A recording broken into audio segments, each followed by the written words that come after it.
Welcome to Monte's Minute. I'm President Monte Perez of Los Angeles Mission College, and I want to welcome all you students, faculty, and staff, and particularly the students, to the fall semester. This is the September 9th, 2020 edition of Monte Minute. Welcome, students. I know you're still getting your classes, adding and dropping, so we are hoping that you get everything you need this fall semester. We're starting out strong, and we want you to start out strong. We did delay or postpone the LA Promise program to September 15th, so you still have time to apply.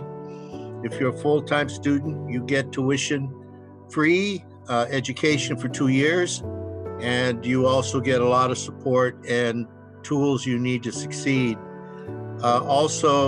We are distributing laptops. We have all your applications, and we're giving away laptops to students that have put in their applications. You can do that at the Student Success Center, at the Student Services website, or icon when you go to our website, and you can apply and get a laptop. So we're distributing those physically as you drive by. We put it in your car.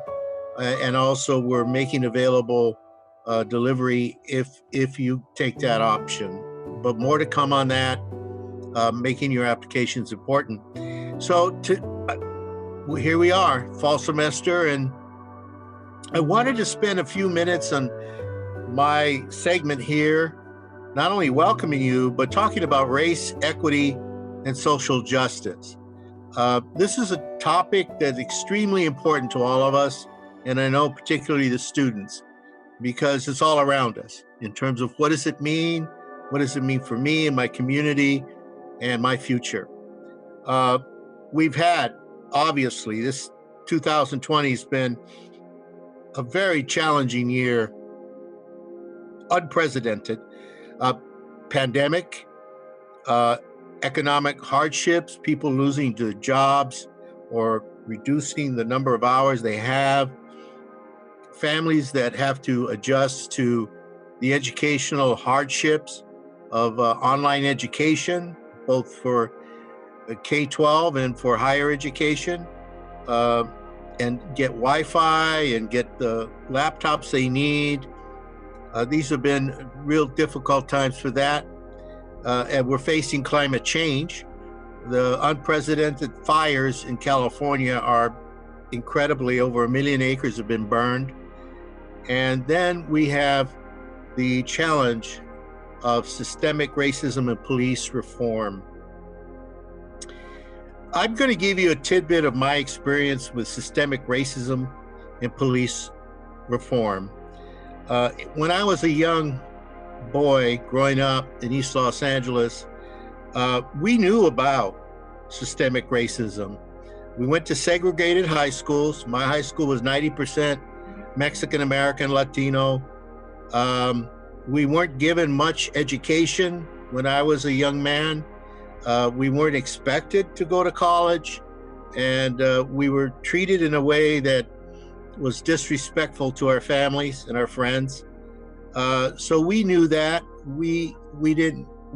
It was all around us in our work, in our going to school. I knew about police brutality because I grew up in an area where there were a lot of police reforms needed to be made. And of course, the Watts riots occurred. Of course, all those things occurred. But I remember my father telling me, if a policeman ever stops you, do not talk back. Do whatever they tell you and cooperate with them. We had housing, healthcare needs, and finally, as I said, lack of educational support. So like many of you, as a young person, I became an activist, and I joined my Black brothers and sisters, my white brothers and sisters, Native American and Asians, and we protested. We protested against many things that were ailing us. Social justice was something we were after, educational opportunity, fighting the Vietnam War, which many people of color went to and died in large numbers So we had these issues, just like you had these issues. Today, you're fighting the pandemic, lack of health support, the unfairness of our folks having to be frontline workers and have to work in order to make a living. You're confronting the disease of systemic racism that's still with us in many ways. Strides have been made, but not enough. There's more to be done to get this society where it can live up to the Constitution, the Declaration of Independence, that all men and women are created equal. We still have law enforcement, and I'm not saying blanket everybody, but we still have portions of law enforcement that's abusive and takes advantage of low-income communities in particular. And then we have this huge climate change that is foretelling of a possible future that isn't as bright as we'd like it. So today is very similar. We said back then, ya basta, we had enough. That's what you're saying right now. You've had enough. And you're impatient. And I understand why you're impatient, because these things have to be addressed. And we can't wait for them to evolve and somehow miracles happen and people change. We have to force the change through our constitutional right as people of color and communities to be able to say, wait a minute, let's make this change and make it now. So social justice has to be achieved. So what does that mean for LA Mission College? How are we addressing the societal disease of systemic or institutional racism? How do we redefine Mission College, redefine ourselves so we achieve diversity, cultural competence, inclusion, and social justice? So I want to give you a quick report, and this is just a beginning of many reports that I'm going to give you as your president and as your leader in helping us move this agenda forward.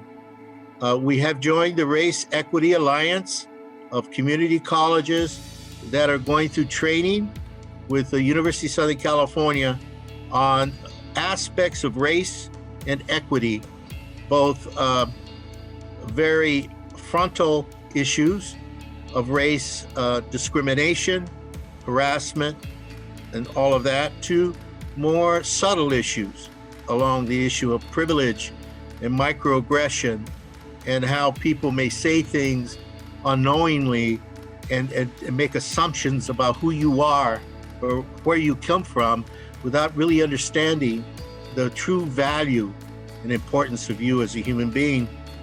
So the College Council, which is the main college council for all campus committees, met the last Friday of August, and we decided to create a task force on race, equity, and social justice.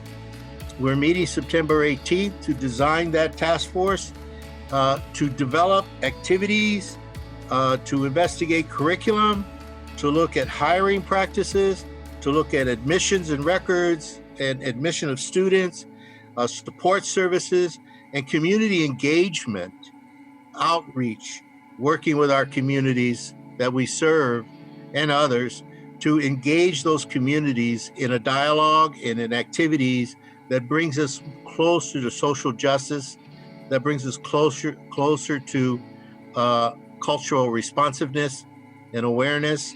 So we're going to start developing all those activities, and I'll keep you posted through our town hall meetings that we're going to be convening monthly to check our progress on this.